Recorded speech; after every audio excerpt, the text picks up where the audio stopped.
శ్రీరామ్ జై రామ్ జై జై రామ్. ఫిబ్రవరి 15వ తారీఖు నుంచి ఫిబ్రవరి 21వ తారీఖు వరకు మీనరాశి వారి ఫలితాలను కనుక పరిశీలించుకుంటే, వ్యయంలో పంచగ్రహ కూటమి, జన్మల్లో చంద్రుడు శని సంచారము, అలాగే గురుడు అర్ధాష్టమంలోను, షష్టకేతువు, లాభంలో కుజుడు, వారం చివరిలో గనక ఇవన్నీ మనకి కనబడుతూ ఉంటాయి.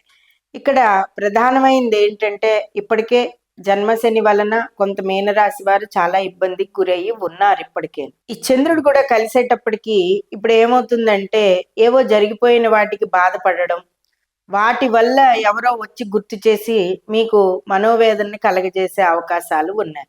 అంచేత ఎవ్వరి మాటలు వినకండి, ఏది తలుచుకుని బాధపడకండి.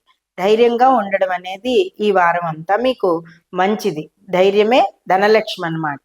అలాగే మీకు సపోర్ట్ చేసేవాళ్ళు కూడా, మీ వృత్తి ఉద్యోగ వ్యాపారాలలో సపోర్ట్ చేసేవాళ్ళు కూడా మీకు ఈ వారంలో పెరిగే అవకాశం ఉంటుంది. అలాగే రాజమార్గంలో రాజముఖే రాజదర్శనం, రాజ సన్మానాలకి శ్రీకారం చుడతారు. చుట్టినప్పుడు అవి సక్సెస్ఫుల్గా మీరు ముందుకు వెళ్ళడానికి మీకు ఒక మంచి రూట్ అయితే కనబడుతూ ఉంటుంది.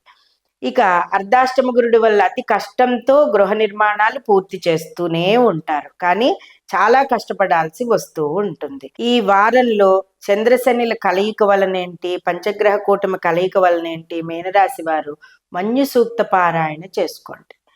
మన్యు సూక్త పారాయణ వినడం వలన కానీ, చేసుకోవడం వలన కానీ మీకు ఈ పంచగ్రహ కూటం వల్ల వచ్చే చెడు ప్రభావాలు కానీ, లేకపోతే చంద్రుడు శని కలయిక వల్ల వచ్చే మనోవేదన కానీ తొలగిపోయి ఆనందంగా ఉంటారు. ముఖ్యంగా మీనరాశి వారు ఈ వారంలో ఒక్కసారి శివాలయ సందర్శనం, వెంకటేశ్వర స్వామి ఆలయ సందర్శనం చేసుకోగలరు.